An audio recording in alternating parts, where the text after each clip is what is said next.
Hey y'all, it's Maddie from the Itty Bitty Homestead Committee, and today I am going to show you how you can calculate how many rabbits you need in your breeding program to sustain your family for an entire year. So let's hop into that.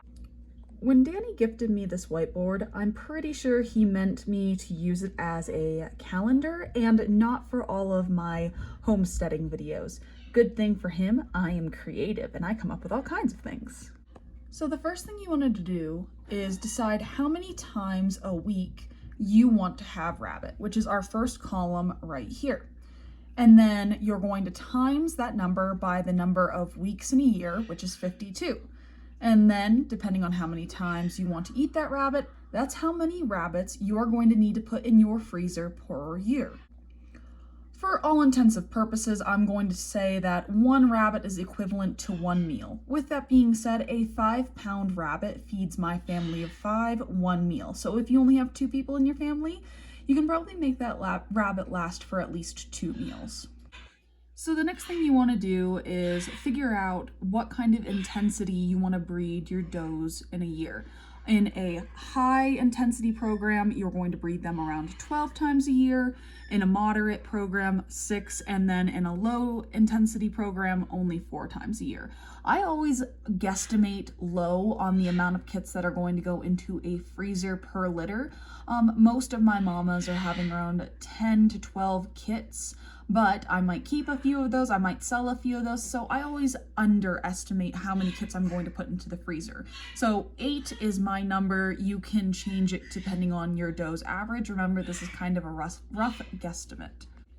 So when we look at these numbers, if we assume high, moderate, low intensity, one doe at a high intensity can produce around 96 kits in a year.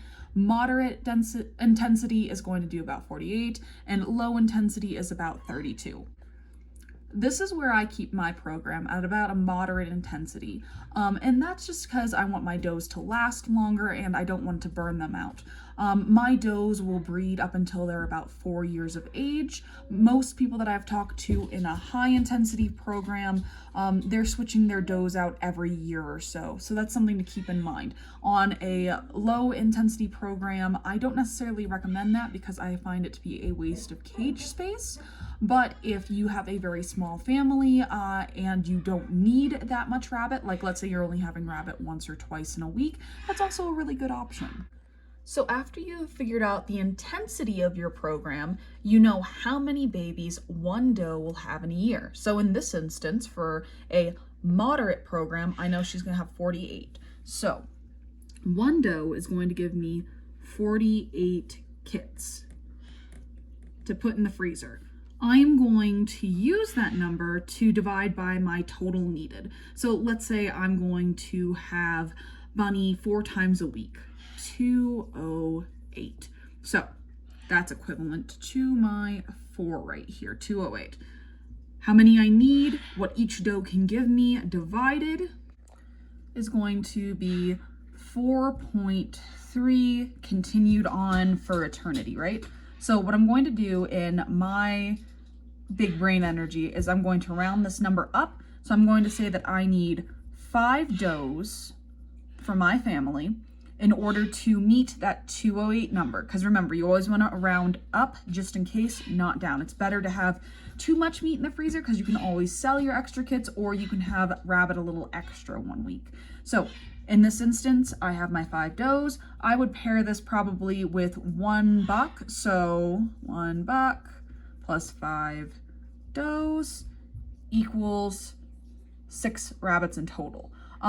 How many bucks you have is completely dependent on you. A good ratio I find is $1 for every 10 does, but I also like the idea of an heir and a spare. So I have 2 unrelated bucks constantly breeding to my does to keep line integrity and to have outcrosses every once in a while.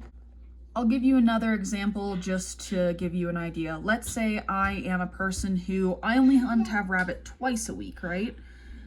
So I have, I need 104 rabbits in a year. And let's say I want to breed at a low intensity because I just don't want to deal with breeding rabbits constantly, right? I want them to last for a long time. I don't want to wear them out, and I also don't want to butcher very often.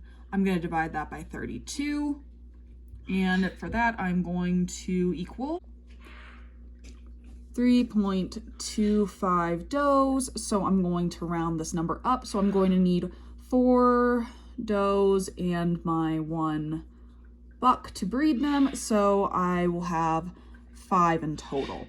One last one just to kind of give you an idea. I'm a high intensity breeder. I need 364 rabbits in a year, and I don't mind breeding at high intensity at 96. That is going to equal 3.97. I'm going to round that up to 4 plus my 1 buck is equal to 5 in total. So 1 buck, 4 does.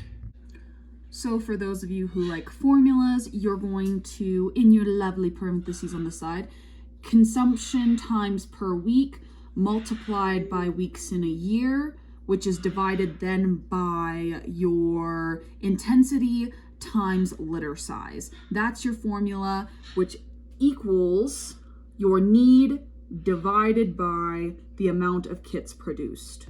So yeah, there's Madison's messed up math course. Please never hire me to be your child's math tutor. It's a bad idea. I'll be yelling a lot. We'll talk way too much about bunnies. They will never get a good grade on their ACTs.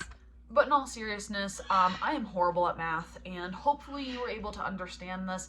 Remember, this is a low guesstimation of how much you can produce in a year with that small of a litter size. Most of the meat rabbits that I have seen, they are producing anywhere from 8 to 15 in a litter, and you just gotta kind of keep an eye on that. You'll get to know your animals more as you breed them, and to see how much you actually need. But this is a good guesstimation, and as always, I always suggest that you start off either with a pair or a trio to get into rabbit breeding so you don't get overwhelmed. But that's all I have for you today. I hope that this was interesting or helpful to someone, and until the next one, I'll see y'all later. Bye.